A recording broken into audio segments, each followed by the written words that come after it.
সূরা আলে ইমরান। বিসমিল্লাহির রহমানির রহিম। রহমান রহিম আল্লাহ তাআলার নামে। আলিফ লাম মিম। মহান আল্লাহ তাআলা, তিনি ছাড়া অন্য কোনো মাবুদ নেই। তিনি চিরঞ্জীব, তিনি চিরস্থায়ী। তিনি সত্য দিন সহকারে তোমার উপর এই কিতাব নাজিল করেছেন, যা তোমার আগে নাজিল করা যাবতীয় কিতাবের সত্যতা স্বীকার করে, এবং তিনি তাওরাত ও ইনজিল নাজিল করেছেন। মানবজাতিকে সঠিক পথ প্রদর্শনের জন্য ইতিপূর্বে আল্লাহ তাআলা আরো কিতাব নাজিল করেছেন। তিনি হক ও বাতিলের মধ্যে ফয়সালা করার মানদণ্ড হিসেবে কোরআন অবতীর্ণ করেছেন। তা সত্ত্বেও যারা আল্লাহ তাআলার নিদর্শন সমূহকে অস্বীকার করবে, তাদের জন্য রয়েছে কঠোর শাস্তি।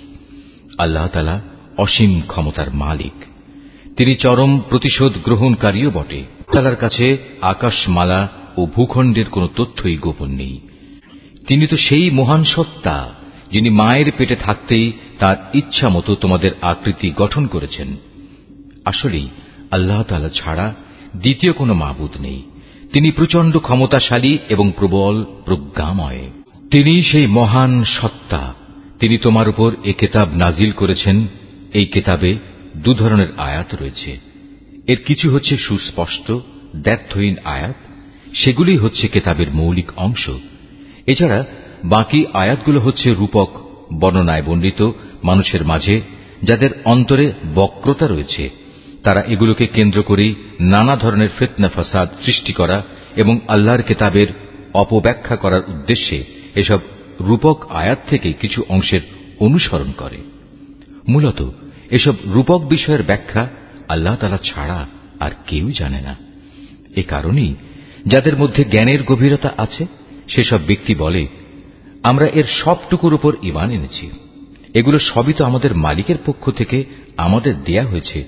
সত্য কথা হচ্ছে, আল্লাহর হেদায়েতে প্রজ্ঞা সম্পন্ন লোকেরাই কেবল শিক্ষা গ্রহণ করে থাকে। আরো বলে, হে আমাদের মালিক, একবার যখন তুমি আমাদের সঠিক পথের দিশা দিয়েছ, তখন আর তুমি আমাদের মনকে বাঁকা করে দিও না। একান্ত তোমার কাছ থেকে আমাদের প্রতি দয়া করো, কেননা যাবতীয় দয়ার মালিক তো তুমি। হে আমাদের মালিক, তুমি অবশ্যই সমগ্র মানব জাতিকে তোমার সামনে হিসাব নিকাশের জন্য একদিন একত্রিত করবে। এতে কোন রকম সন্দেহ নাই। নিঃসন্দেহে আল্লাহ তাআলা কখনোই ওয়াদা ভঙ্গ করেন না। যারা আল্লাহ তাআলা ও তাঁর বিধান অস্বীকার করেছে, তাদের ধন সম্পদ ও সন্তান সন্ততি আল্লাহর আযাব থেকে তাদের বাঁচানোর ব্যাপারে কোনই উপকারে আসবে না। পরিণামে তারাই হবে জাহান্নামের ইন্ধন। তাদের পরিণতি হবে ফিরআউন ও তাদের পূর্ববর্তী নাফরমান জাতিসমূহের মতো। তারা আমার আয়াতসমূহ মিথ্যা প্রতিপন্ন করেছিল। অতএব তাদের অপরাধের কারণে আল্লাহ তাআলা তাদের শক্ত করে পাকড়াও করলেন। বস্তুত শাস্তি প্রয়োগে আল্লাহ তাআলা অত্যন্ত কঠোর। হে নবী, যারা আল্লাহকে অস্বীকার করে, সেসব বিদ্রোহী কাফেরদের তুমি বলে দাও, অচিরেই তোমরা এই দুনিয়ায় লাঞ্ছিত পরাজিত হবে এবং পরকালে তোমাদের জাহান্নামের আগুনের কাছে জড়ো করা হবে। আর জাহান্নাম তা তো হচ্ছে অত্যন্ত নিকৃষ্ট অবস্থান। দল দুটোর মধ্যে তোমাদের জন্য শিক্ষণীয় কিছু নিদর্শন মজুদ ছিল, যারা বদরের সম্মুখ সমরে একে অপরের সামনাসামনি হয়েছিল। এদের মধ্যে এক বাহিনী লড়ছিল আল্লাহর দ্বীনের পথে, আর অপর বাহিনীটি ছিল অবিশ্বাসী কাফেরদের। এই সম্মুখ সমর তারা চর্মচক্ষু দিয়ে তাদের প্রতিপক্ষকে তাদের দ্বিগুণ দেখতে পাচ্ছিল। তারপরেও আল্লাহ তাআলা যাকে চান তাকে সাহায্য ও বিজয় দান করেন। এসব ঘটনার মাঝে সেসব লোকের জন্য অনেক কিছু শেখার আছে, যারা অন্তর্দৃষ্টি সম্পন্ন। নারী জাতি, সন্তান সন্ততি, কাঁড়ি কাঁড়ি সোনারূপা, পছন্দসই ঘোড়া, গৃহপালিত জন্তু ও জমিনের ফসল সব সময়ই মানব সন্তানের জন্য লোভনীয় করে রাখা হয়েছে। এসব হচ্ছে পার্থিব জীবনের ভোগের সামগ্রী মাত্র। স্থায়ী জীবনের উৎকৃষ্ট আশ্রয় তো একমাত্র আল্লাহ তাআলার কাছেই রয়েছে। হে নবী, তুমি তাদের বলো, আমি কি তোমাদের এর চাইতে উৎকৃষ্ট কোন বস্তুর কথা বলবো? হ্যাঁ, সে উৎকৃষ্ট বস্তু হচ্ছে তাদের জন্য যারা আল্লাহকে ভয় করে। এমন সব লোকদের জন্য তাদের মালিকের কাছে রয়েছে মনোরম জান্নাত, যার পাদদেশ দিয়ে প্রবাহমান থাকবে অগণিত ঝর্ণাধারা এবং তারা সেখানে অনাদিকাল থাকবে। আরো থাকবে তাদের পূত পবিত্র সঙ্গী ও সঙ্গিনীরা। সর্বোপরি থাকবে আল্লাহ তাআলার অনাবিল সন্তুষ্টি। আল্লাহ তাআলা নিজ বান্দাদের কার্যকলাপের উপর সর্বদা সতর্ক দৃষ্টি রাখেন।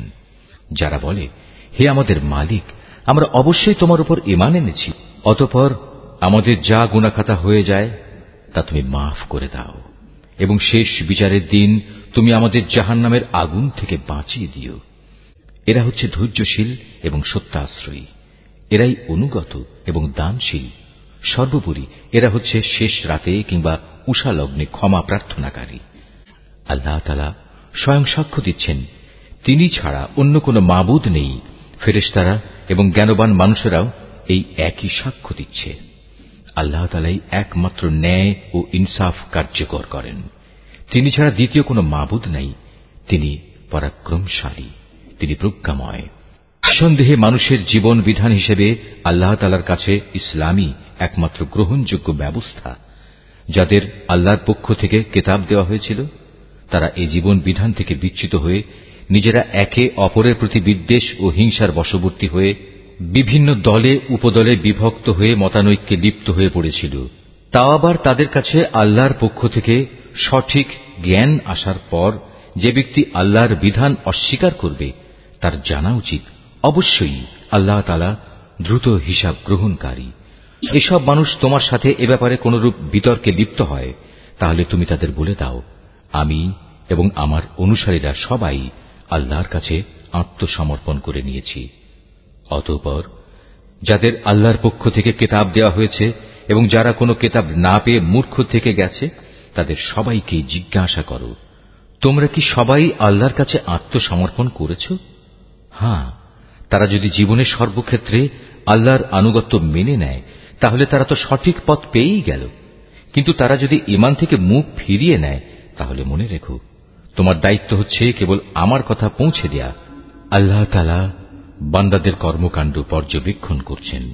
নিঃসন্দেহে যারা আল্লাহর নাজিল করা নিদর্শনসমূহ অস্বীকার করে, যারা অন্যায়ভাবে নবীদের হত্যা করে এবং মানব জাতিকে যারা ন্যায় ও ইনসাফ মেনে চলার আদেশ দেয়, তাদের হত্যা করে, এদের তুমি এক কঠোর শাস্তির সুসংবাদ দাও।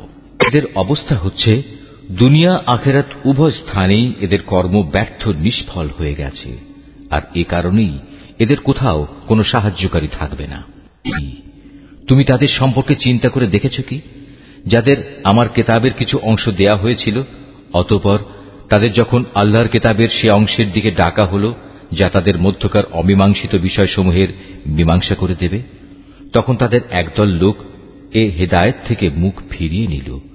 মূলত এরাই হচ্ছে সেসব লোক যারা আল্লাহর ফয়সালা থেকে পরান্মুখ থাকে।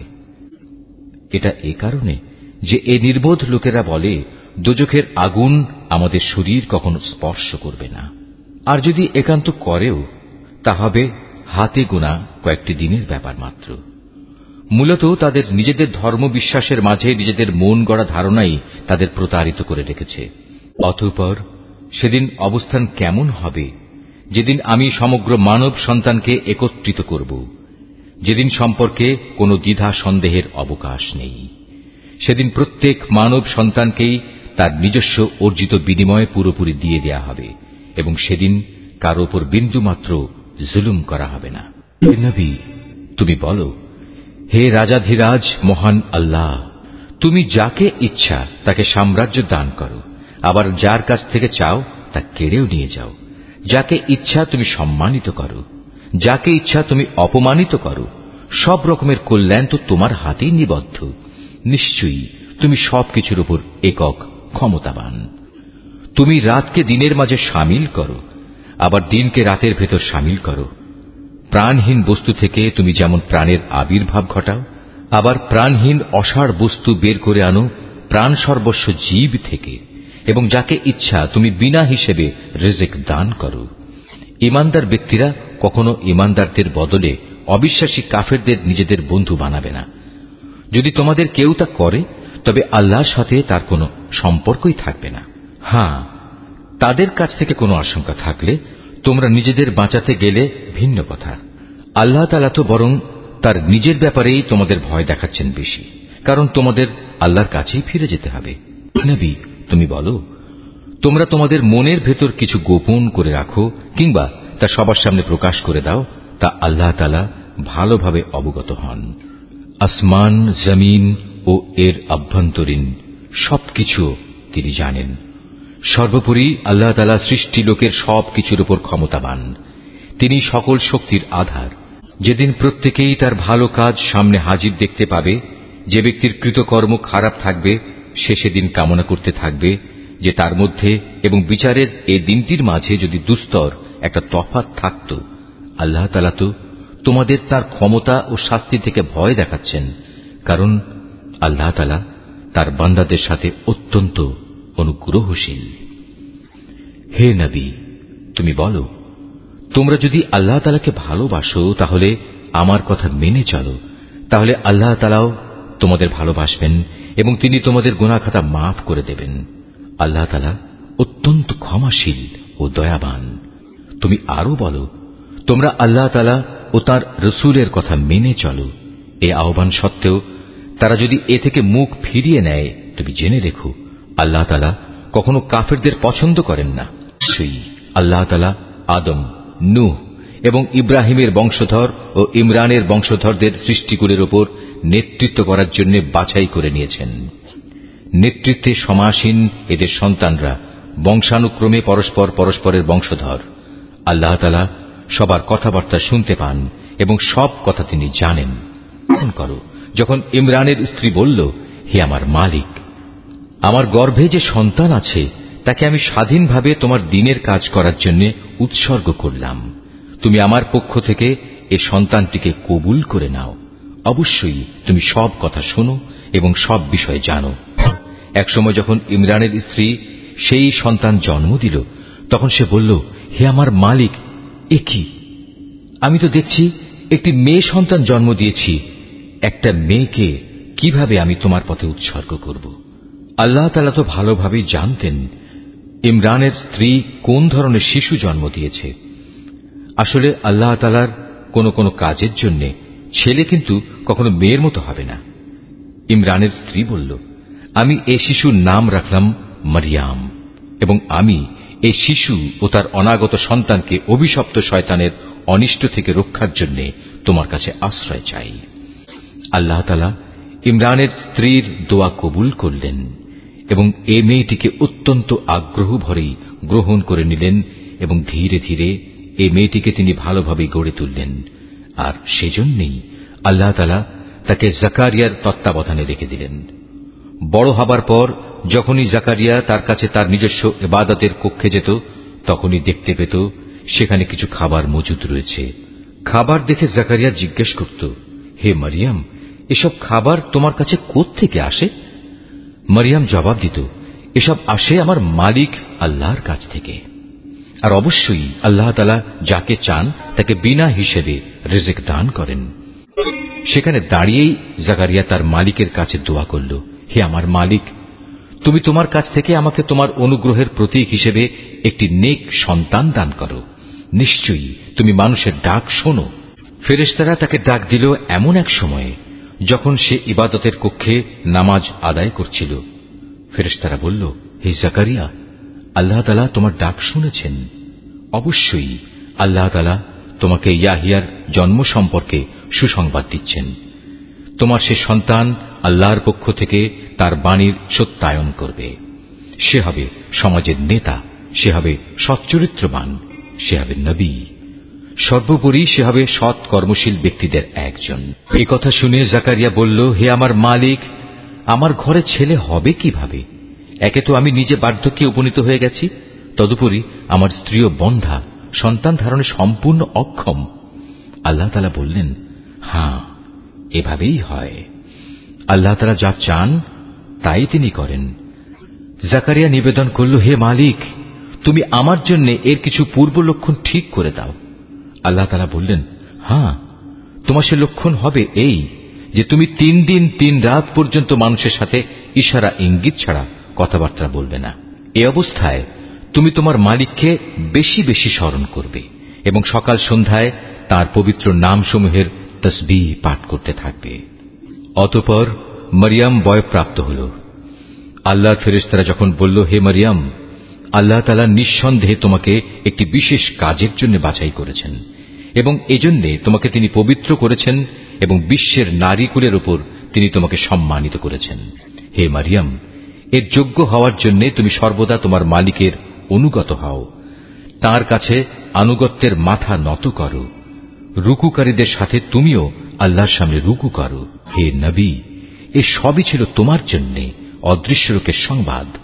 আমি এগুলো তোমাকে ওহির মাধ্যমে জানিয়েছি, নতুবা তুমি তো সেখানে তাদের পাশে হাজির ছিলে না, বিশেষ করে যখন ইবাদতখানার পুরোহিতরা মরিয়মের পৃষ্ঠপোষক কে হবে এটা নির্বাচনের জন্য ভাগ্যরেখায় কলম নিক্ষেপ করেছিল, আর তুমি তাদের ওখানে উপস্থিত ছিলে না যখন তারা বিতর্ক করছিল। অতঃপর ফেরেশতারা বলল, হে মরিয়ম, অবশ্যই আল্লাহ তাআলা তোমাকে একটি পুত্র সন্তানের জন্ম সংক্রান্ত নিজস্ব এক বাণীর সুসংবাদ দিচ্ছেন। তার নাম হবে মসীহ। সে পরিচিত হবে মরিয়মের পুত্র ঈসা হিসাবে। দুনিয়া আখিরাতের উভয় স্থানেই সে সম্মানিত হবে। সে হবে আল্লাহর সান্নিধ্যপ্রাপ্ত ব্যক্তিদের অন্যতম। সে দোলনায় থাকা অবস্থায় যেমন মানুষের সাথে কথা বলতে পারবে, পরিণত বয়সেও তেমনি ভাবে তাদের সাথে কথা বলবে। বস্তুত সে হবে নেককার মানুষদের একজন। মরিয়ম বলল, হে আমার মালিক, আমার গর্ভে সন্তান আসবে কোত্থেকে? আমাকে তো কখনো কোনো মানব সন্তান স্পর্শ পর্যন্ত করেনি। আল্লাহ তাআলা বললেন, এভাবেই আল্লাহ তাআলা যাকে চান তাকে চিরাচরিত নিয়ম ছাড়াই পয়দা করেন। তিনি যখন কোনো কাজ করার সিদ্ধান্ত নেন তখন শুধু তাকে বলেন, হয়ে যাও, অতঃপর সাথে সাথে তা সংঘটিত হয়ে যায়। ফেরেশতারা মরিয়মকে বলল, তোমার সন্তানকে আল্লাহ তাআলা তাঁর কিতাব ও প্রজ্ঞার বিষয়গুলো শেখাবেন, সাথে সাথে তিনি তাকে তাওরাত এবং ইনজিলও শিক্ষা দেবেন। আল্লাহ তাআলা তাকে বনী ইসরাইলদের কাছে রসুল করে পাঠালেন। অতঃপর সে আল্লাহর রসুল হয়ে তাদের কাছে এসে বলল, আমি নিঃসন্দেহে তোমাদের মালিকের কাছ থেকে নবুয়তের কিছু নিদর্শন নিয়ে এসেছি। সেই নিদর্শনগুলো হচ্ছে, আমি তোমাদের জন্য মাটি দ্বারা পাখির মতো করে একটি আকৃতি গঠন করব এবং পরে তাতে ফুঁ দেব। অতঃপর তোমরা দেখবে এই আকৃতিটি আল্লাহর ইচ্ছায় জীবন্ত পাখি হয়ে যাবে, আর জন্মান্ধ এবং কুষ্ঠ রোগীকেও সুস্থ করে দেব। আল্লাহর ইচ্ছায় এভাবে আমি মৃতকেও জীবিত করে দেব। আমি তোমাদের আরো বলে দেব, তোমরা নিজের ঘরে কি কি জিনিস খাও, আবার কি জিনিস না খেয়ে জমা করে রাখো। মূলত তোমরা যদি আল্লাহর উপর ঈমান আনো তাহলে নিঃসন্দেহে এতে তোমাদের জন্য নিদর্শন রয়েছে। মসীহ ঈসা ইবনে মরিয়ম আরো বলবে, তাওরাতের যে বাণী আমার কাছে রয়েছে আমি তার সত্যায়নকারী। তাছাড়া তোমাদের উপর হারাম করে রাখা হয়েছে এমন কতিপয় জিনিসও আমি তোমাদের জন্য হালাল করে দেব, এবং আমি তোমাদের মালিকের পক্ষ থেকে এই নিদর্শন নিয়েই এসেছি। অতএব তোমরা আল্লাহকে ভয় করো এবং আমার আনুগত্য করো। নিশ্চয়ই আল্লাহ তাআলা আমার মালিক, তোমাদেরও মালিক। অতএব তোমরা তাঁরই ইবাদত করো, আর এটাই হচ্ছে একমাত্র সঠিক ও সোজা পথ। অতঃপর ঈসা যখন তাদের থেকে কুফরি আঁচ করতে পারল তখন সে সাথীদের ডেকে বলল, কে আছো তোমরা? আল্লাহ তাআলার পথের দিকে চলার সময় আমার সাহায্যকারী হবে? হাওয়ারীরা বলল, হ্যাঁ, আমরাই হব আল্লাহর সাহায্যকারী। আমরা আল্লাহর উপর ঈমান এনেছি। হে ঈসা, তুমি সাক্ষী থাকো, আমরা সবাই এক একজন অনুগত বান্দা। হাওয়ারীরা বলল, হে আল্লাহ, তুমি যা কিছু নাজিল করেছ আমরা তার উপর ঈমান এনেছি এবং আমরা রসুলের কথাও মেনে নিয়েছি। সুতরাং তুমি সত্যের পক্ষে সাক্ষ্যদাতাদের সাথে আমাদের নাম লিখে দাও। অতঃপর বনী ইসরায়েলের লোকেরা আল্লাহর নবীর বিরুদ্ধে দারুণ শঠতা করল, তাই আল্লাহ কৌশলের পন্থা গ্রহণ করলেন। বস্তুত আল্লাহ তাআলাই হচ্ছেন সর্বোত্তম কৌশলী। যখন আল্লাহ তাআলা বললেন, হে ঈসা, আমি তোমার এই দুনিয়ার জীবন কাটানোর কাল শেষ করতে যাচ্ছি এবং বর্তমান পরিস্থিতিতে আমি তোমাকে আমার কাছে তুলে আনব। যারা তোমাকে মেনে নিতে অস্বীকার করছে তাদের যাবতীয় পাপ থেকেও আমি তোমাকে পবিত্র করে নেব, আর যারা তোমাকে অনুসরণ করছে তাদের আমি কিয়ামত পর্যন্ত এই অস্বীকারীদের উপর বিজয়ী করে রাখব। অতঃপর তোমাদের সবাইকে আমার কাছেই ফিরে আসতে হবে। সেদিন ঈসা সম্পর্কিত যেসব বিষয়ে তোমরা মতবিরোধে লিপ্ত ছিলে তার সবকটি বিষয়ই আমি তোমাদের মাঝে মীমাংসা করে দেব। যারা আমার বিধান অস্বীকার করেছে আমি তাদের এই দুনিয়ায় অপমান ও আখিরাতে আগুনে দগ্ধ হওয়ার কঠোরতর শাস্তি দেব। এ থেকে বাঁচানোর মতো সেদিন তাদের কোনো সাহায্যকারী থাকবে না। অপরদিকে যারা আল্লাহর উপর ঈমান এনেছে এবং ভালো কাজ করেছে অতঃপর আল্লাহ তাদের সবাইকে তাদের পাওনা পুরোপুরি আদায় করে দেবেন। আল্লাহ তাআলা জালেমদের কখনো ভালোবাসেন না। কিতাব যা আমি তোমাকে পড়ে শোনাচ্ছি তা হচ্ছে আল্লাহর নিদর্শন ও জ্ঞানপূর্ণ উপদেশ বিশেষ। সত্য কথা হচ্ছে আল্লাহ তাআলার কাছে ঈসার উদাহরণ হচ্ছে প্রথম মানুষ আদমের মতো। তাকেও আল্লাহ তাআলা মাতা পিতা ছাড়া সরাসরি মাটি থেকে পয়দা করেছেন। তারপর তাকে বললেন, এবার তুমি মানুষে পরিণত হয়ে যাও। সাথে সাথে তা মানুষ হয়ে গেল। এ হচ্ছে তোমার মালিক আল্লাহর পক্ষ থেকে আসা সত্য প্রতিবেদন। অতঃপর তোমরা কখনো সেসব দলে সামিল হয়েও না যারা ঈসার ব্যাপারে নানা রকম সন্দেহ পোষণ করে। এ বিষয়ে আল্লাহর কাছ থেকে সঠিক জ্ঞান আসার পরেও যদি কেউ তোমার সাথে খামোখা ঝগড়া বিবাদ ও তর্ক করতে চায় তাহলে তুমি তাদের বলে দাও, এসো আমরা সবাই এ ব্যাপারে একমত হই। আমরা আমাদের ছেলেদের ডাকবো এবং তোমাদের ছেলেদেরও ডাকবো। একইভাবে আমরা ডাকবো আমাদের নারীদের এবং তোমাদের নারীদেরও। সাথে সাথে আমরা আমাদের নিজেদের এবং তোমাদেরও একসাথে জড়ো হওয়ার জন্য ডাক দেব। অতঃপর সবাই এক জায়গায় জড়ো হলে আমরা বিনীতভাবে আবেদন করব, আমাদের মধ্যে যে মিথ্যাবাদী তার উপর আল্লাহর অভিশাপ বর্ষিত হোক। এ হচ্ছে সঠিক ও নির্ভুল ঘটনা। আল্লাহ তাআলা ছাড়া দ্বিতীয় কোনো মাবুদ নাই। নিঃসন্দেহে আল্লাহ তাআলা পরম শক্তিশালী ও প্রজ্ঞাময়। অতঃপর তারা যদি এ চ্যালেঞ্জ থেকে মুখ ফিরিয়ে নেয় তাহলে তারা যেন জেনে রাখে আল্লাহ তাআলা কলহ সৃষ্টিকারীদের ভালো করেই জানেন। হে নবী, তুমি বলো, হে কিতাবধারীরা, এসো আমরা উভয় একমত হই এমন এক কথায় যা আমাদের কাছে এক ও অভিন্ন, এবং সে কথাটি হচ্ছে আমরা উভয়ই আল্লাহ তাআলা ছাড়া অন্য কারো ইবাদত করব না এবং তার সাথে অন্য কিছুকে অংশীদার বানাবো না। সর্বোপরি এক আল্লাহ তাআলা ছাড়া আমরা আমাদের মাঝেও একে অপরকে প্রভু বলে মেনে নেব না।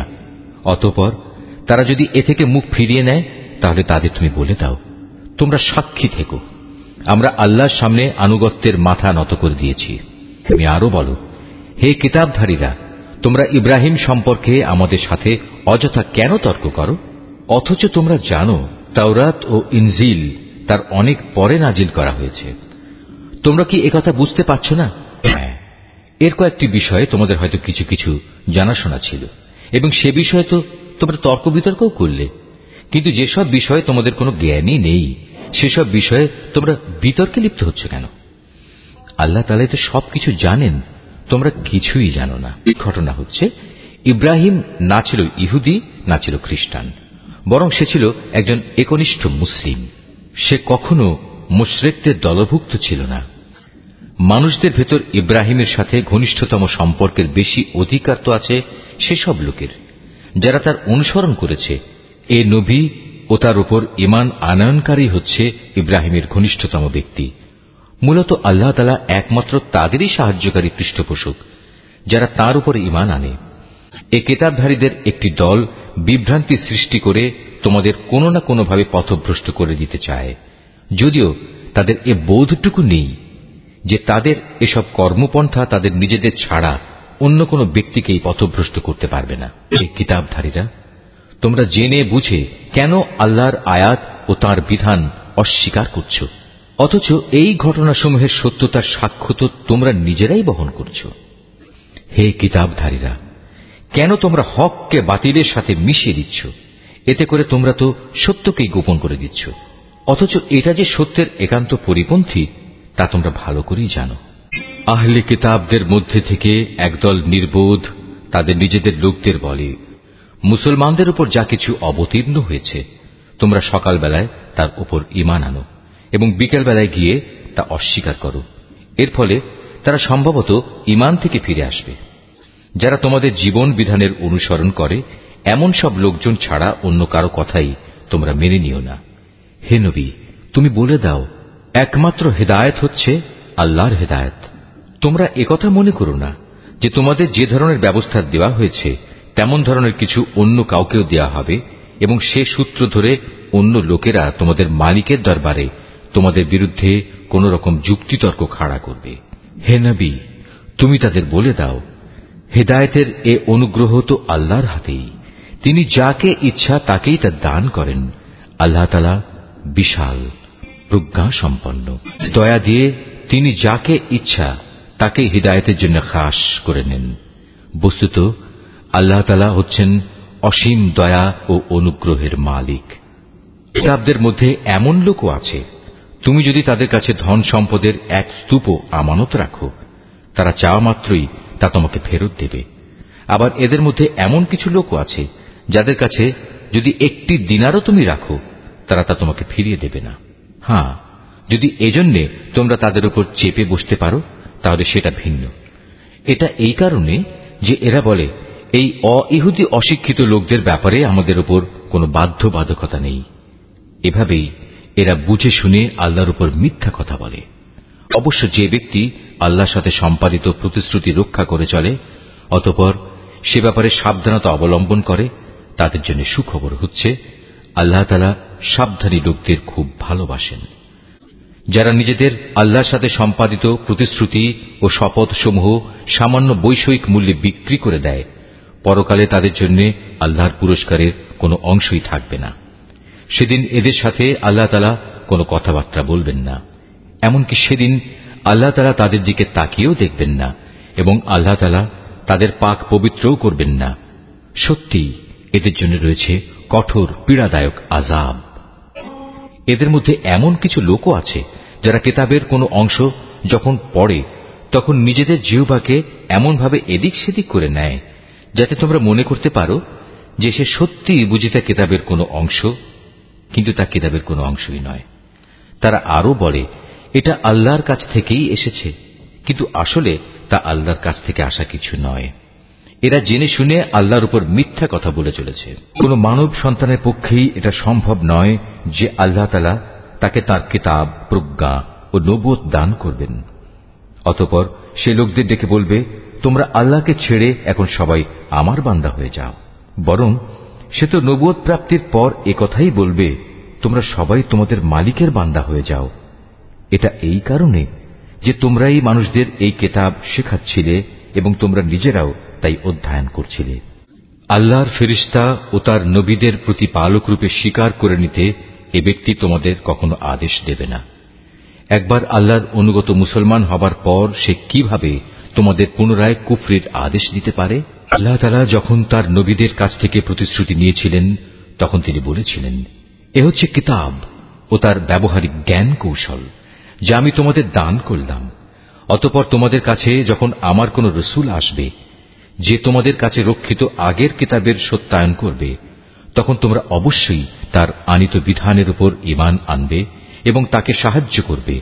আল্লাহ তাআলা জিজ্ঞাসা করলেন, তোমরা কি এ কথার উপর আমার অঙ্গীকার গ্রহণ করেছ? তারা বলল, হ্যাঁ, আমরা মেনে চলার অঙ্গীকার করছি। আল্লাহ তাআলা বললেন, তাহলে তোমরা সাক্ষী থেকো এবং আমিও তোমাদের সাথে এ অঙ্গীকারের সাক্ষী হয়ে রইলাম। অতঃপর যারা তা ভঙ্গ করে এ থেকে মুখ ফিরিয়ে নেবে তারা অবশ্যই বিদ্রোহী বলে পরিগণিত হবে। তারা কি আল্লাহর দেয়া জীবন ব্যবস্থার বদলে অন্য কোন বিধানের সন্ধান করছে? অথচ আসমান জমিনে যা কিছু আছে, ইচ্ছায় হোক কিংবা অনিচ্ছায় হোক, আল্লাহ তাআলার বিধানের সামনে আত্মসমর্পণ করে আছে এবং প্রত্যেককে তো তাঁর কাছেই ফিরে যেতে হবে। হে নবী, তুমি বলো, আমরা আল্লাহর উপর ঈমান এনেছি আমাদের উপর যা নাজিল করা হয়েছে তার উপর। ইব্রাহিম, ইসমাইল, ইসহাক, ইয়াকুব ও তাদের অন্যান্য বংশধরদের প্রতি যা কিছু নাজিল করা হয়েছে তার উপরও আমরা ঈমান এনেছি। আমরা আরো ঈমান এনেছি মুসা, ঈসা এবং অন্য নবীদের তাদের মালিকের পক্ষ থেকে যা কিছু দেওয়া হয়েছে তার উপরও। আল্লাহর এ নবীদের কারো মাঝেই আমরা কোনো ধরনের তারতম্য করি না। মূলত আমরা সবাই হচ্ছি আল্লাহর কাছে আত্মসমর্পণকারী মুসলমান। কেউ ইসলাম ছাড়া নিজের জন্য অন্য কোন জীবন বিধান অনুসন্ধান করে, তবে তার কাছ থেকে সে উদ্ভাবিত ব্যবস্থা কখনো গ্রহণ করা হবে না। পরকালে সে চরম ব্যর্থ হবে। বলো, যারা ইমানের আলো পাওয়ার পর কুফরি করেছে, আল্লাহ তাআলা তাদের কিভাবে আবার আলোর পথ প্রদর্শন করবেন? অথচ এর আগে এরাই সাক্ষ্য দিয়েছিল যে আল্লাহর রসুল সত্য এবং এ রসুলের মাধ্যমেই এদের কাছে উজ্জ্বল নিদর্শন সমূহ এসেছিল। আসলে আল্লাহ তাআলা কখনো সীমা লঙ্ঘনকারী ব্যক্তিদের সঠিক পথ প্রদর্শন করেন না। এসব সীমা লঙ্ঘনজনিত কার্যকলাপের একমাত্র প্রতিদান হিসেবে তাদের উপর আল্লাহ তাআলা তাঁর ফেরেশতা ও অন্য সব মানুষের অভিশাপ বর্ষিত হবে। সে অভিশপ্ত স্থান হচ্ছে জাহান্নাম। সেখানে তারা অনাদিকাল ধরে পড়ে থাকবে। এক মুহূর্তের জন্যও তাদের উপর শাস্তির মাত্রা কমানো হবে না, না আযাব থেকে তাদের একটুখানি বিরাম দেওয়া হবে। তবে তাদের কথা আলাদা, যারা এসব কিছুর পর তওবা করেছে এবং তারপর নিজেদের সংশোধন করে নিয়েছে। আল্লাহ তাআলা অবশ্যই ক্ষমাশীল ও পরম দয়ালু। কিন্তু যারা একবার ঈমান আনার পর কুফরির পথ অবলম্বন করেছে, অতঃপর তারা এই বেঈমানি কার্যকলাপ দিন দিন বাড়াতেই থেকেছে, আল্লাহর দরবারে তাদের তওবা কখনো কবুল হবে না, কারণ এ ধরনের লোকেরাই হচ্ছে পথভ্রষ্ট। এটা সুনিশ্চিত, যারা আল্লাহ তাআলাকে অস্বীকার করেছে এবং কুফরি অবস্থায় তাদের মৃত্যু হয়েছে, তারা যদি নিজেদের আল্লাহর আযাব থেকে বাঁচানোর জন্য এক পৃথিবী পূর্ণ স্বর্ণ মুক্তিপণ হিসেবে খরচ করে, তবু তাদের কারো কাছ থেকে তা গ্রহণ করা হবে না। বস্তুত এরাই হচ্ছে সেসব হতভাগ্য ব্যক্তি যাদের জন্য রয়েছে মর্মন্তুদ আযাব, আর সেদিন তাদের কোনো সাহায্যকারীও থাকবে না। তোমরা কখনো যথার্থ নেকি অর্জন করতে পারবে না যতক্ষণ না তোমরা তোমাদের ভালোবাসার জিনিস আল্লাহর পথে ব্যয় করবে। মূলত তোমরা যা কিছুই ব্যয় করো, আল্লাহ তাআলা তা জানেন। আজ তোমাদের জন্য যেসব খাবার হালাল করা হয়েছে তা একসময় বনী ইসরায়েলদের জন্য হালাল ছিল, অবশ্য এমন দু একটা জিনিস বাদে যা তাওরাত নাজিল হওয়ার আগেই ইসরায়েল তার নিজের উপর হারাম করে রেখেছিল। তুমি বলো, সন্দেহ থাকলে যাও, তোমরা গিয়ে তাওরাত নিয়ে এসো এবং তা পড়ে শোনাও, যদি তোমরা তোমাদের দাবির ব্যাপারে সত্যবাদী হও। যারা এর পরেও আল্লাহর উপর মিথ্যা আরোপ করে, নিঃসন্দেহে তারা বড় জালেম। তুমি বলো, আল্লাহ তাআলা সত্য কথা বলেছেন, অতএব তোমরা সবাই নিষ্ঠার সাথে ইব্রাহিমের মতাদর্শ অনুসরণ করো। আর ইব্রাহিম কখনো আল্লাহর সাথে অংশীবাদীদের দলে শামিল ছিল না। সেই গোটা মানব জাতির জন্য সর্বপ্রথম যে ঘরটি বানিয়ে রাখা হয়েছিল তা ছিল বাক্কায় তথা মক্কা নগরীতে। এ ঘরকে কল্যাণ, মঙ্গলময় এবং মানবকুলের দিশারি হিসেবেই বানানো হয়েছিল। এখানে রয়েছে আল্লাহ তাআলার সুস্পষ্ট নিদর্শন সমূহ। আরও রয়েছে সেই স্থান যেখানে ইব্রাহিম দাঁড়িয়েছিল। এই ঘরের বিশেষ মর্যাদা হচ্ছে, যে এখানে প্রবেশ করবে সে দুনিয়া আখিরাত উভয় স্থানেই নিরাপদ হয়ে যাবে। দ্বিতীয় মর্যাদা হচ্ছে, মানব জাতির উপর আল্লাহর জন্য এই দায়িত্ব দেয়া হয়েছে যে যে ব্যক্তিরই এ ঘর পর্যন্ত পৌঁছার সামর্থ্য থাকবে সে যেন এই ঘরের হজ আদায় করে। আর যদি কেউ এ বিধান অস্বীকার করে তার জেনে রাখা উচিত, আল্লাহ তাআলা সৃষ্টিকুলের মোটেই মুখাপেক্ষী নন। হে নবী, তুমি বলো, হে আহলে কিতাবরা, তোমরা কেন জেনে বুঝে আল্লাহর আয়াত অস্বীকার করো, অথচ আল্লাহ তাআলাই তোমাদের যাবতীয় কাজের সাক্ষী। তুমি আরো বলো, হে আহলে কিতাবরা, তোমরা কেন তাদের আল্লাহর পথ থেকে ফেরাতে চেষ্টা করছো যারা ঈমান এনেছে, এবং এভাবেই তোমরা আল্লাহর পথকে বাঁকা করতে চাও, অথচ এই লোকদের সত্যপন্থী হবার ব্যাপারে তোমরাই তো সাক্ষী। আল্লাহ তাআলা তোমাদের এই সব বিদ্রোহমূলক আচরণ সম্পর্কে মোটেই উদাসীন নন। এ মানুষ, তোমরা যারা ঈমান এনেছ, যাদের কিতাব দেয়া হয়েছে, তোমরা যদি তাদের কোনো একটি দলের কথা মেনে চলো, তাহলে মনে রেখো এরা ঈমান আনার পরেও ধীরে ধীরে তোমাদের কাফের বানিয়ে দেবে। আর তোমরা কিভাবে কুফরি করবে যখন তোমাদের সামনে বারবার আল্লাহর আয়াতসমূহ তেলাওয়াত করা হচ্ছে? তাছাড়া এই আয়াতের বাহক স্বয়ং আল্লাহর রসুল যখন তোমাদের মাঝে মজুদ রয়েছে। যে ব্যক্তি আল্লাহ ও তার বিধানকে শক্ত করে আঁকড়ে ধরবে সে অবশ্যই সোজা পথে পরিচালিত হবে। হে মানুষ, তোমরা যারা ঈমান এনেছ, আল্লাহকে ভয় করো, ঠিক যতটুকু ভয় তাকে করা উচিত। আল্লাহর কাছে সম্পূর্ণ আত্মসমর্পণকারী না হয়ে তোমরা কখনো মৃত্যুবরণ করো না। তোমরা সবাই মিলে আল্লাহর রশিকে শক্ত করে আঁকড়ে ধরো এবং কখনো পরস্পর বিচ্ছিন্ন হও না। তোমরা তোমাদের উপর আল্লাহর সেই নিয়ামতের কথা স্মরণ করো যখন তোমরা একে অপরের দুশমন ছিলে। অতঃপর আল্লাহ তাআলা তাঁর দ্বীনের বন্ধন দিয়ে তোমাদের একের জন্য অপরের মনে ভালোবাসার সঞ্চার করে দিলেন। অতঃপর যুগ যুগান্তরের শত্রুতা ভুলে তোমরা আল্লাহর অনুগ্রহে একে অপরের ভাই হয়ে গেলে, অথচ তোমরা ছিলে হানাহানির অগ্নিকুণ্ডের প্রান্ত সীমায়। অতঃপর সেখান থেকে আল্লাহ তাআলা তার রহমত দিয়ে তোমাদের উদ্ধার করলেন।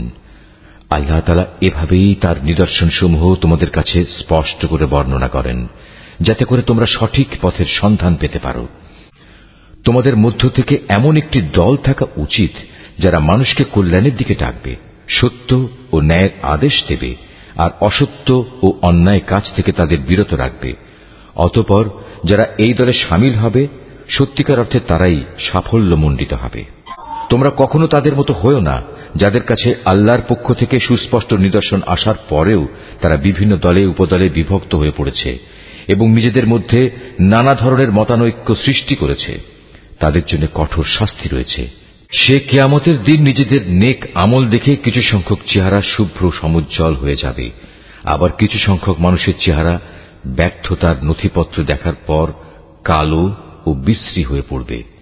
সুতরাং যাদের মুখ সেদিন কালো হয়ে যাবে, জাহান্নামের প্রহরীরা তাদের জিজ্ঞেস করবে, ঈমানের নিয়ামত পাওয়ার পরও কি তোমরা কুফরির পথ অবলম্বন করেছিলে? অতঃপর তোমরা নিজেদের কুফরির প্রতিফল হিসেবে এই আযাব উপভোগ করতে থাকো। আর যাদের চেহারা আলোকোজ্জ্বল হবে, তারা সেদিন আল্লাহ তাআলার অফুরন্ত দয়ার আশ্রয়ে থাকবে, তারা সেখানে থাকবে চিরদিন। এর সবকিছুই হচ্ছে আল্লাহর নিদর্শন। যথাযথভাবে আমি সেগুলো তোমাকে পড়ে শোনাচ্ছি, কেননা আল্লাহ তাআলা তার আয়াতসমূহ গোপন রেখে এবং পরে সেজন্য শাস্তির বিধান করে সৃষ্টিকুলের উপর কোনো জুলুম করতে চান না। তো আসমানসমূহ ও জমিনে যা কিছু আছে সবই আল্লাহর জন্য।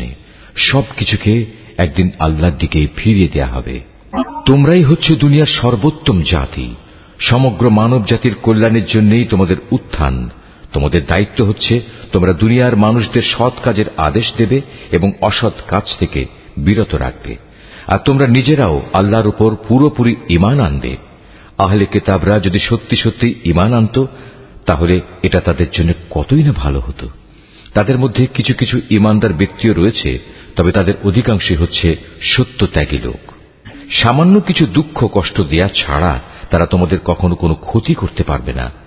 তারা যদি কোনো সময় তোমাদের সাথে সম্মুখ সমরে লিপ্ত হয়, তাহলে তারা পৃষ্ঠ প্রদর্শন করবে। অতঃপর তাদের কোন রকম সাহায্য করা হবে না। যেখানেই এদের পাওয়া যাবে সেখানেই এদের অপমানিত ও লাঞ্ছিত করে রাখা হবে।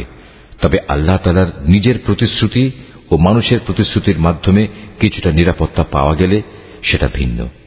এরা আল্লাহর ক্রোধ ও গজবের পাত্র হয়েছে। এদের উপর দারিদ্র ও লাঞ্ছনা চাপিয়ে দেওয়া হয়েছে।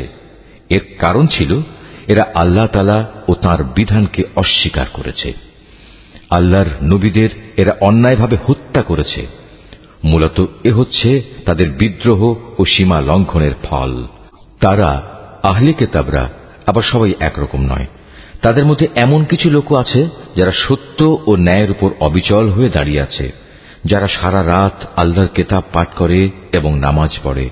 তারা আল্লাহ তাআলা ও শেষ বিচার দিনের উপর ঈমান রাখে এবং মানুষদের তারা ন্যায় কাজের আদেশ দেয় ও অন্যায় কাজ থেকে নিষেধ করে। সৎ কাজে এরা প্রতিযোগিতা করে। এ ধরনের মানুষেরাই হচ্ছে মূলত নেক লোকদের অন্তর্ভুক্ত। তারা যা কিছু ভালো কাজ করবে, প্রতিদান দেওয়ার সময় তা কখনো অস্বীকার করা হবে না, কারণ আল্লাহ তাআলা পরেজগার লোকদের ভালো করেই জানেন।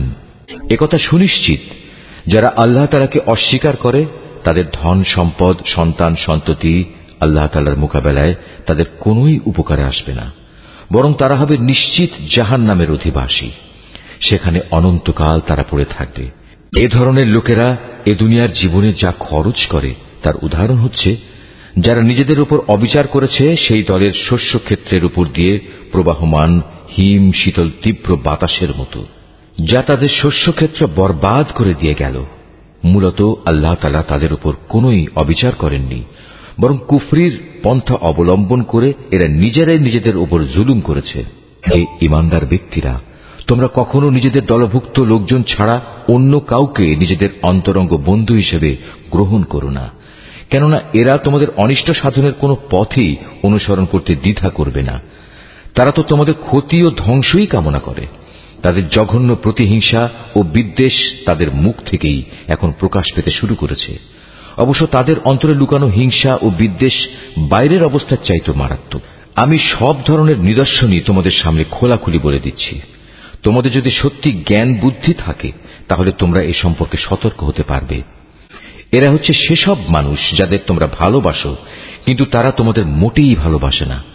তোমরা তো তোমাদের আগে আমার নাজেল করা সব কয়টি কিতাবের উপরও ঈমান আনো, আর তারা তো তোমাদের কিতাবকে বিশ্বাসই করে না। এ মুনাফিক লোকগুলো যখন তোমাদের সাথে সাক্ষাৎ করে তখন বলে, হ্যাঁ, আমরা তোমাদের কিতাবকে মানি। আবার যখন এরা একান্তে নিজেদের লোকদের কাছে চলে যায় তখন নিজেদের ক্রোধের বশবর্তী হয়ে এরা তোমাদের সাফল্যের ওপর নিজেদের আঙুল কামড়াতে শুরু করে। তুমি তাদের বলো, যাও, নিজেদের ক্রোধের আগুনে নিজেরাই পুড়ে মরো।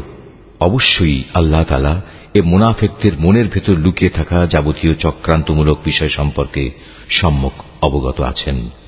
তাদের অবস্থা হচ্ছে, তোমাদের কোনো কল্যাণ হলে তার কারণে তাদের খারাপ লাগে, আবার তোমাদের কোনো অকল্যাণ দেখলে তারা আনন্দে ফেটে পড়ে। এ প্রতিকূল অবস্থায় যদি তোমরা ধৈর্য ধারণ করতে পারো এবং নিজেরা সাবধান হয়ে চলতে পারো তাহলে তাদের চক্রান্ত ও ষড়যন্ত্র তোমাদের কিছুই ক্ষতি করতে পারবে না। তাদের যাবতীয় কর্মকাণ্ডই আল্লাহ তাআলা পরিবেষ্টন করে আছেন। হে নবী, স্মরণ করো যখন তুমি খুব ভোরবেলায় তোমার আপনজনের কাছ থেকে বিদায় নিয়ে মোমেনদের যুদ্ধের ঘাঁটিসমূহে মোতায়েন করছিলে, তখন তুমি জানতে আল্লাহ তাআলা সবকিছু শোনেন এবং তার বান্দাদের তিনি ভালো করেই জানেন। বিশেষ করে সেই নাজুক পরিস্থিতিতে যখন তোমাদের দুটো দল মনোবল হারিয়ে ফেলার উপক্রম করে ফেলেছিল, তখন আল্লাহ তাআলাই তাদের উভয় দলের সেই ভগ্ন মনোবল জোড়া লাগাবার কাজে অভিভাবক হিসেবে মজুদ ছিলেন। আর আল্লাহর উপর যারা ঈমান আনে তাদের তো সর্বাবস্থায় তাঁর উপরে ভরসা করা উচিত। এই ভরসা করার কারণেই বদরের যুদ্ধে আল্লাহ তাআলা তোমাদের বিজয় ও সাহায্য দান করেছিলেন। অথচ তোমরা জানো তোমরা কত দুর্বল ছিলে। অতএব আল্লাহকে ভয় করো। আশা করা যায় তোমরা আল্লাহর কৃতজ্ঞতা আদায় করতে সক্ষম হবে। সে মুহূর্তের কথাও স্মরণ করো যখন তুমি মোমেনদের বলেছিলে, যুদ্ধে বিজয় লাভ করার জন্য তোমাদের মালিক যদি আসমান থেকে 3000 ফেরেশতা পাঠিয়ে তোমাদের সাহায্য করেন তাহলে তোমাদের বিজয়ের জন্য তা কি যথেষ্ট হবে না? অবশ্যই তোমরা যদি ধৈর্য ধারণ করো এবং শয়তানের চক্রান্ত থেকে বেঁচে থাকতে পারো। এ অবস্থায় তারা শত্রু বাহিনী যদি তোমাদের উপর দ্রুত গতিতে আক্রমণ করে বসে তাহলে তোমাদের মালিক প্রয়োজনে 5000 চিহ্নিত ফেরেশতা দিয়েও তোমাদের সাহায্য করবেন। এ সংখ্যাটা বলে আল্লাহ তাআলা তোমাদের জন্য একটি সুসংবাদ দিয়েছেন। নতুবা বিজয়ের জন্য তো তিনি একাই যথেষ্ট। আল্লাহ তাআলা চেয়েছেন যেন এর ফলে তোমাদের মন কিছুটা প্রশান্ত ও আশ্বস্ত হতে পারে। আর সাহায্য ও বিজয় তা তো পরাক্রান্ত প্রজ্ঞাময় আল্লাহ তাআলার পক্ষ থেকেই আসে। তিনি সর্বজ্ঞ। আল্লাহ তাআলা এর দ্বারা কাফেরদের এক দলকে নিশ্চিহ্ন করে দিতে চান, অথবা তাদের একাংশকে তিনি এর মাধ্যমে লাঞ্ছিত করে দিতে চান, যেন তারা ব্যর্থ হয়ে যুদ্ধের ময়দান থেকে ফিরে যায়। হে নবী, এ ব্যাপারে তোমার কিছুই করার নাই।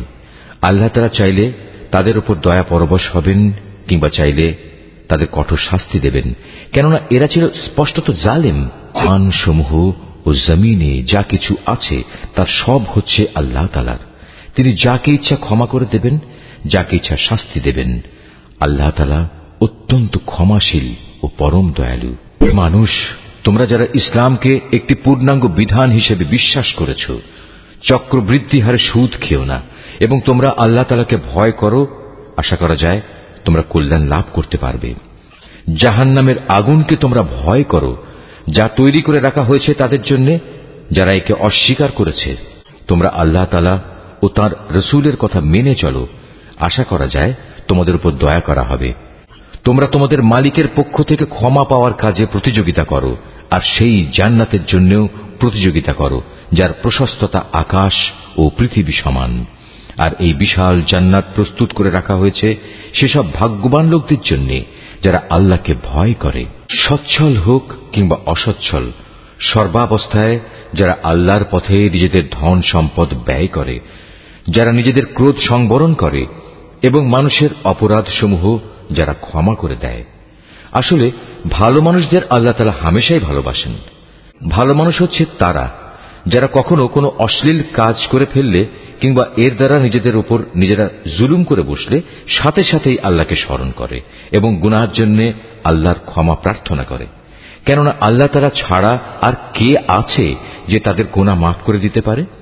তদুপরি এরা জেনে বুঝে নিজেদের গুনার উপর অটল হয়েও বসে থাকে না। এই সে বৈশিষ্ট্যমণ্ডিত মানুষগুলো, মালিকের পক্ষ থেকে তাদের প্রতিদান হবে আল্লাহ তাআলা তাদের ক্ষমা করে দেবেন, আর তাদের এমন এক জান্নাত দেবেন যার তলদেশ দিয়ে ঝর্ণাধারা বইতে থাকবে। এ জান্নাতে নেককার লোকেরা অনন্তকাল ধরে অবস্থান করবে। সৎ কর্মশীল ব্যক্তিদের জন্য আল্লাহর পক্ষ থেকে কত সুন্দর প্রতিদানের ব্যবস্থা রাখা হয়েছে। তোমাদের আগেও বহু জাতির বহু উদাহরণ ছিল যা এখন অতীত হয়ে গেছে। সুতরাং এদের পরিণতি দেখার জন্য তোমরা পৃথিবীতে ঘুরে বেড়াও এবং দেখো আল্লাহ তাআলা ও তাঁর বিধান মিথ্যা প্রতিপন্নকারীদের পরিণতি কি হয়েছিল। বস্তুত এটি হচ্ছে মানব জাতির জন্য একটি সুস্পষ্ট ব্যাখ্যা, এবং আল্লাহ তাআলাকে যারা ভয় করে এটি তাদের জন্য একটি সুস্পষ্ট পথ নির্দেশ ও সদুপদেশ বই কিছুই নয়। তোমরা হতোদ্যম হও না, চিন্তিত হও না। তোমরা যদি সত্যিকার অর্থে ঈমানদার হও তাহলে তোমরাই বিজয়ী হবে। তোমাদের উপর যদি কোনো সাময়িক আঘাত আসে এতে মনক্ষুণ্ণ হবার কি আছে? এ ধরনের আঘাত তো তাদের উপরও এসেছে। আর এভাবেই আমি মানুষের মাঝে তাদের উত্থান পতনের দিনগুলো পালাক্রমে অদল বদল করাতে থাকি, যাতে করে আল্লাহ তাআলা এ কথাটা জেনে নিতে পারেন যে কে সত্যিকার অর্থে আল্লাহর উপর ঈমান রাখে, এবং এর মাধ্যমে তোমাদের মাঝখান থেকে কিছু শহীদও আল্লাহ তাআলা তুলে নিতে চান। মূলত আল্লাহ তাআলা কখনো জালেমদের পছন্দ করেন না। এর মাধ্যমে তিনি মূলত ঈমানদার বান্দাদের পরিশুদ্ধ করে কাফেরদের নাস্তা নাবুদ করে দিতে চান। তোমরা কি মনে করো তোমরা এমনি এমনি বেহেশতে প্রবেশ করে যাবে? অথচ আল্লাহ তাআলা পরীক্ষার মাধ্যমে একথা জেনে নেবেন না যে কে তার পথে জিহাদ করতে প্রস্তুত হয়েছে এবং কে এ বিপদে কঠোর ধৈর্য ধারণ করতে পেরেছে। তোমরা মৃত্যুর মুখোমুখি হওয়ার আগে থেকেই তা কামনা করছিলে, আর এখন তো দেখতে পাচ্ছ তোমরা নিজেদের চর্ম চোখে। মুহাম্মদ একজন রসূল ছাড়া অতিরিক্ত কিছুই নয়।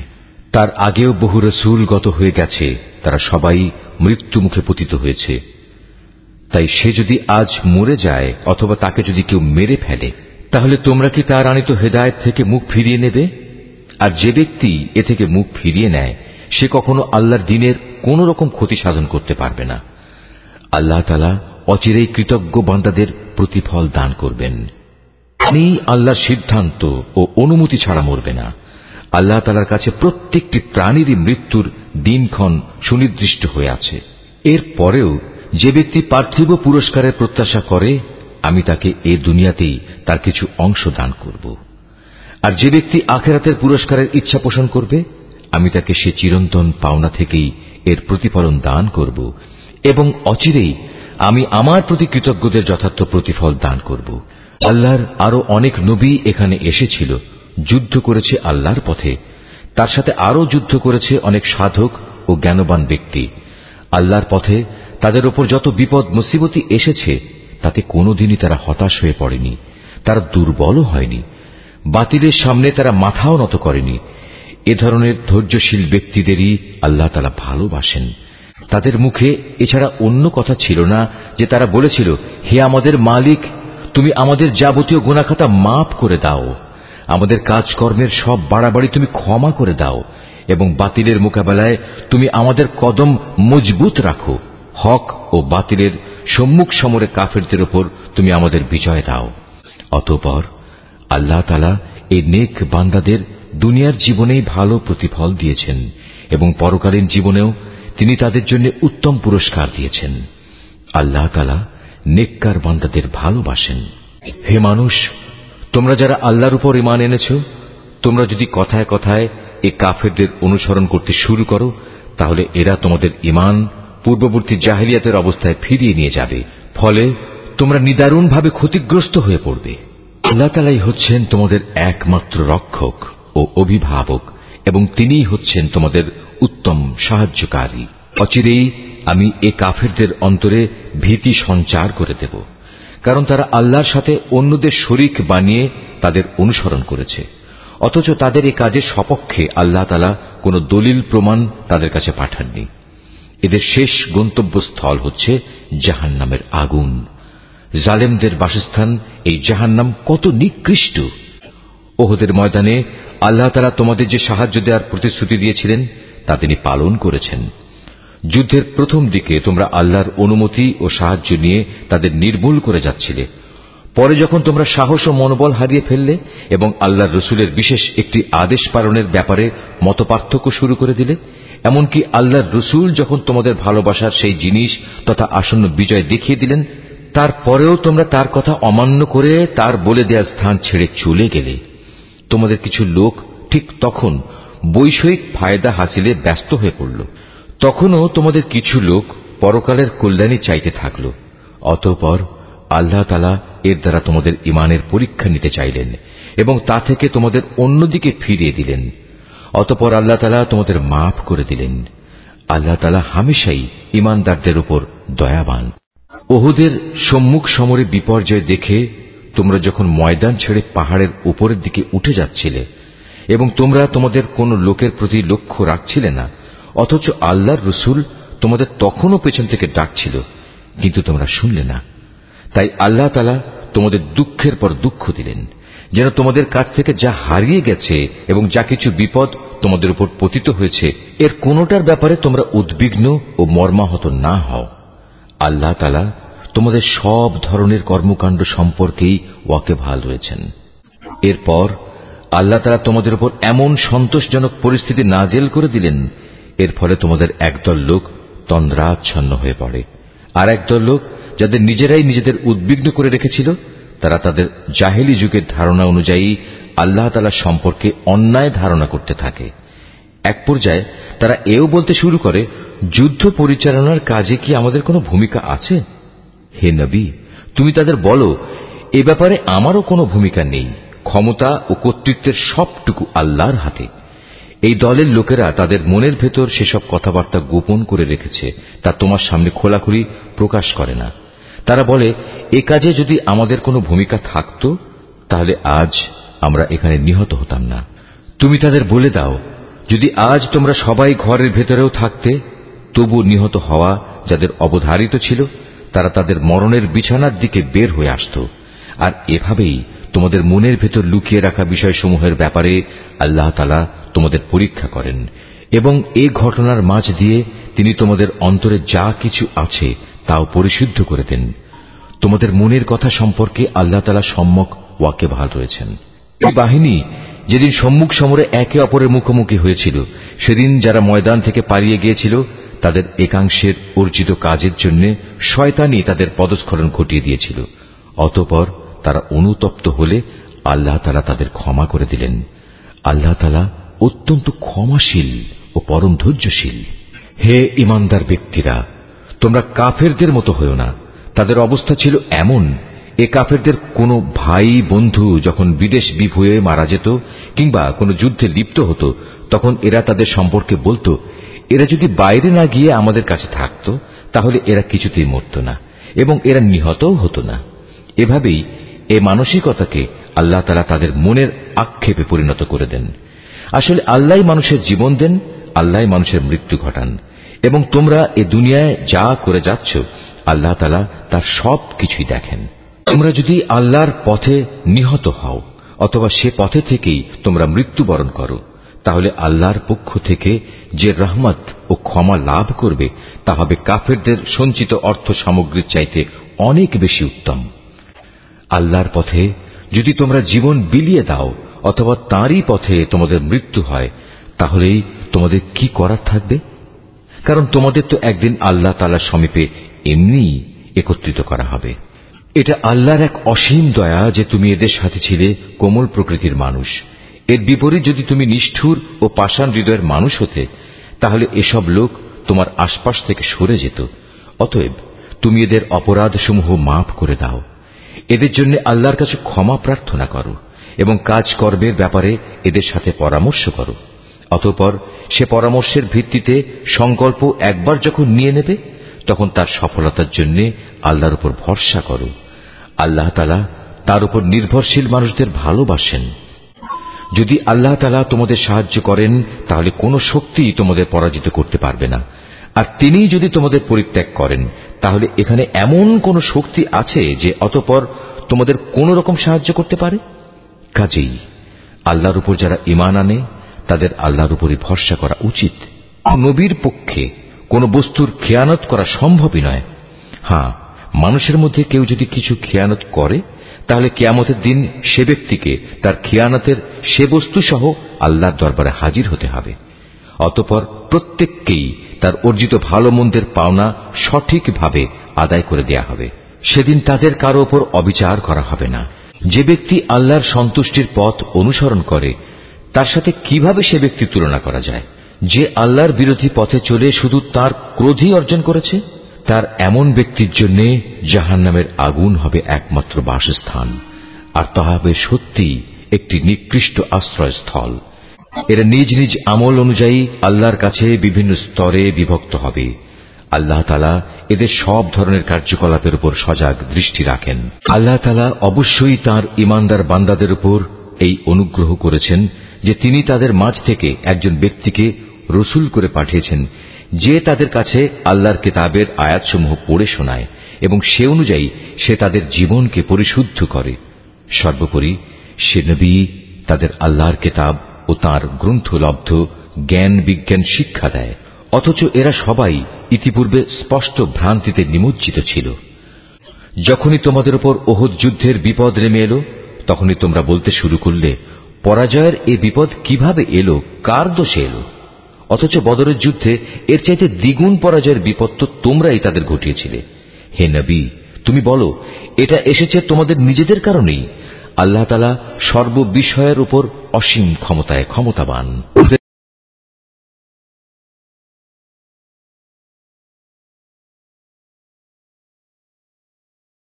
উহুদের ময়দানে দুদলের সম্মুখ লড়াইয়ের দিনে যে সাময়িক বিপর্যয় তোমাদের উপর এসেছিল, তা এসেছে আল্লাহর ইচ্ছায়।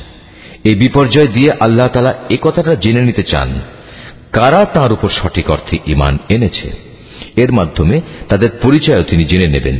তারা এই চরম মুহূর্তে মুনাফিকি করেছে। এ মুনাফিকদের যখন বলা হয়েছিল যে সবাই একসাথে আল্লাহর পথে লড়াই করো, অথবা কমপক্ষে নিজেদের শহরের প্রতিরক্ষাটুকু তোমরা করো, তখনও তারা বলল, যদি আমরা জানতাম আজ সত্যি সত্যি যুদ্ধ হবে, তাহলে অবশ্যই আমরা তোমাদের অনুসরণ করতাম। এ সময় তারা ঈমানের চাইতে কুফরিরই বেশি কাছাকাছি অবস্থান করছিল। এরা মুখে এমন সব কথা বলে যা তাদের অন্তরে নেই, আর এরা যা কিছু গোপন করে আল্লাহ তাআলা তা সম্যক অবগত আছেন। সেসব মুনাফিক যারা যুদ্ধে শরিক না হয়ে ঘরে বসে থাকলো এবং ভাইদের সম্পর্কে বলল, তারা যদি তাদের মতো ঘরে বসে থাকত এবং তাদের কথা শুনত, তাহলে তারা আজ এভাবে মারা পড়ত না। হে নবী, তুমি এ মুনাফিকদের বলো, যদি তোমরা সত্যবাদী হও, তাহলে তোমাদের থেকে মৃত্যু সরিয়ে দাও। যারা আল্লাহর পথে নিহত হয়েছে, তাদের তোমরা কোনো অবস্থাতেই মৃত বলো না। তারা তো জীবিত, তাদের মালিকের পক্ষ থেকে জীবিত লোকদের মতোই তাদের রিজিক দেয়া হচ্ছে। আল্লাহ তাআলা নিজ অনুগ্রহ দিয়ে তাদের যা কিছু দান করেছেন তাতেই তারা পরিতৃপ্ত। এবং যারা এখনো তাদের পেছনে রয়ে গেছে, যারা এখনো তাদের সাথে মিলিত হতে পারেনি, তাদের ব্যাপারেও এরা খুশি, কেননা এমন ধরনের লোকদের জন্য এখানে কোনো ভয় নেই এবং তারা সেদিন উৎকণ্ঠিতও হবে না।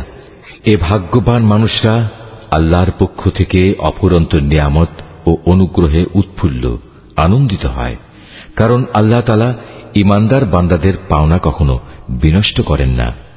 এত বড় আঘাত আসার পরেও যারা আবার আল্লাহ তাআলা ও তার রসুলের ডাকে সাড়া দিয়েছে এবং তাদের মধ্যে আরো যারা নেক কাজ করেছে, সর্বোপরি সর্বদা যারা আল্লাহকে ভয় করে চলেছে, এদের সবার জন্য রয়েছে মহাপুরস্কার।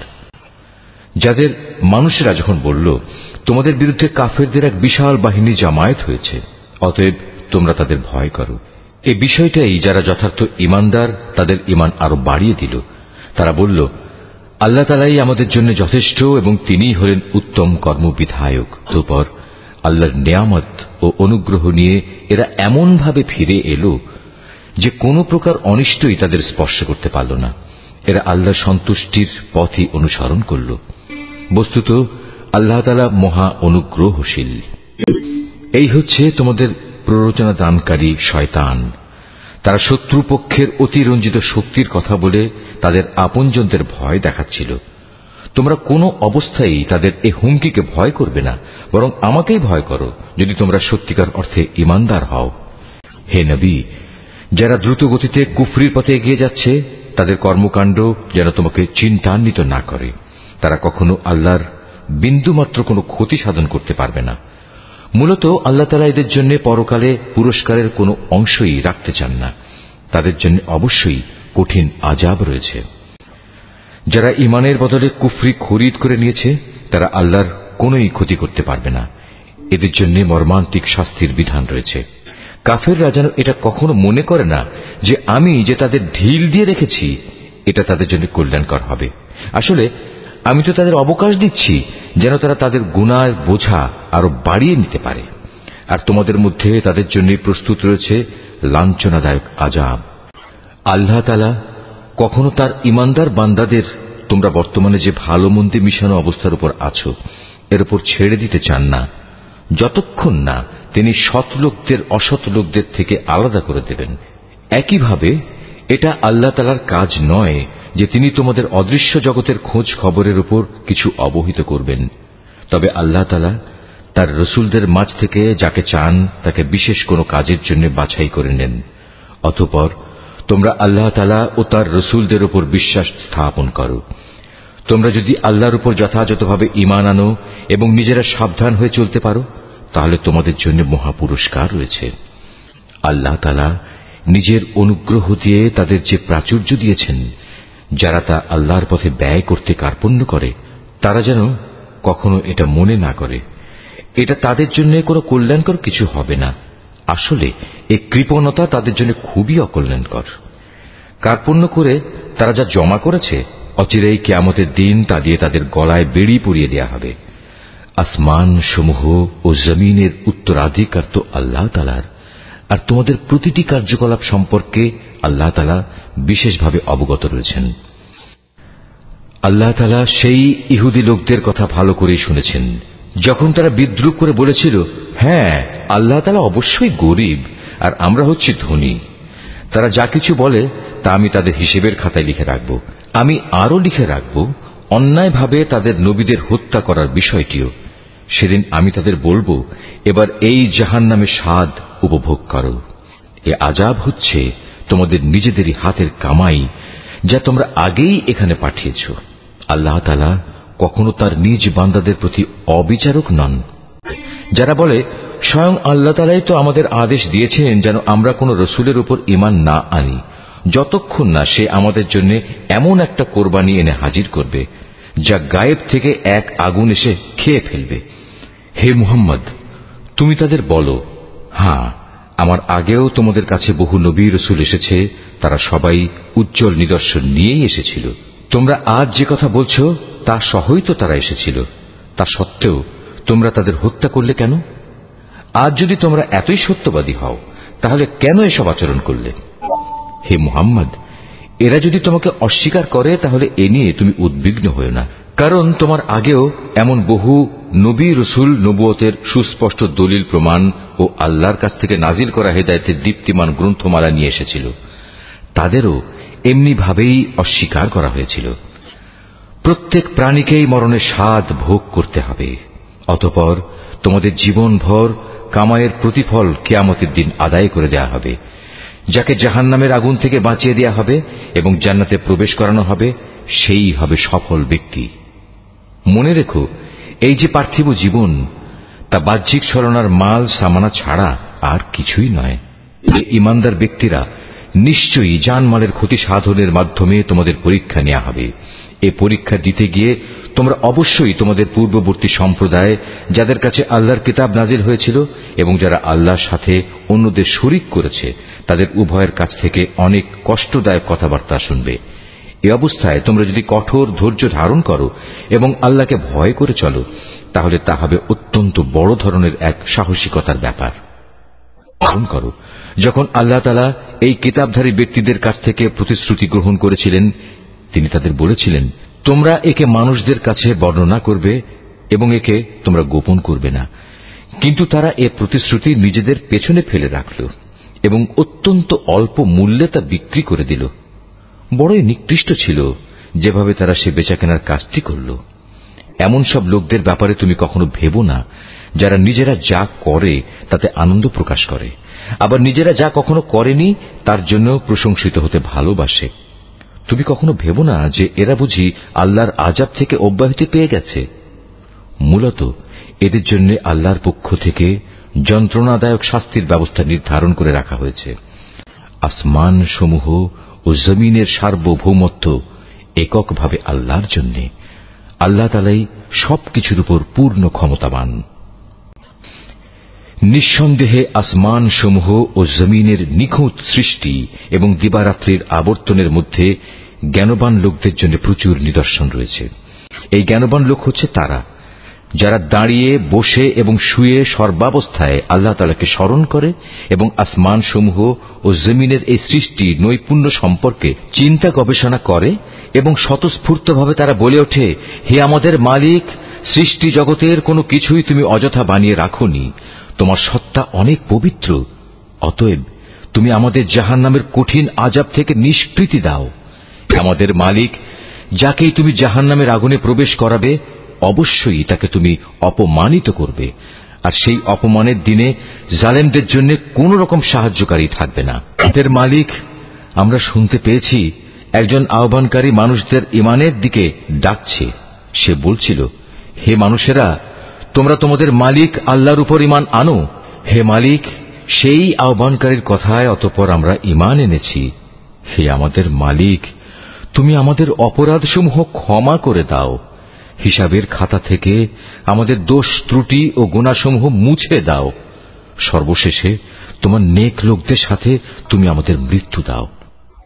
আমাদের মালিক, তুমি তোমার নবী রাসূলদের মাধ্যমে যেসব পুরস্কারের প্রতিশ্রুতি দিয়েছ তা আমাদের পূর্ণ করে দাও এবং কিয়ামতের শেষ বিচারের দিন তুমি আমাদের অপমানিত করো না। নিশ্চয়ই তুমি কখনো ওয়াদার বরখেলাপ করো না। অতএব তাদের মালিক এই বলে তাদের আহ্বানে সাড়া দিলেন যে আমি নরনারী নির্বিশেষে তোমাদের কোনো কাজ কখনো বিনষ্ট করব না। আমি সবার কাজের বিনিময় দেব এবং তোমরা তো একে অপরেরই অংশ।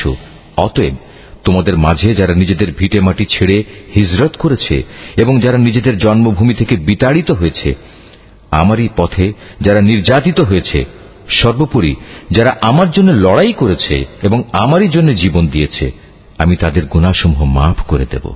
অবশ্যই আমি এদের এমন জান্নাতে প্রবেশ করাবো যার তলদেশ দিয়ে ঝর্ণাধারা বইতে থাকবে। এ হচ্ছে তাদের জন্য আল্লাহ তাআলার পক্ষ থেকে পুরস্কার, আর আল্লাহ তাআলার কাছেই তো রয়েছে উত্তম পুরস্কার। মুহাম্মদ, জনপদ সমূহে যারা আল্লাহ তাআলাকে অস্বীকার করেছে তাদের দাম্ভিক পদচারণা যেন কোনোভাবেই তোমাকে বিভ্রান্ত করতে না পারে, কেননা এসব কিছু হচ্ছে সামান্য কয়দিনের সামগ্রী মাত্র। অতঃপর তাদের সবারই অনন্ত নিবাস হবে জাহান্নাম, আর জাহান্নাম হচ্ছে নিকৃষ্টতম আবাসস্থল।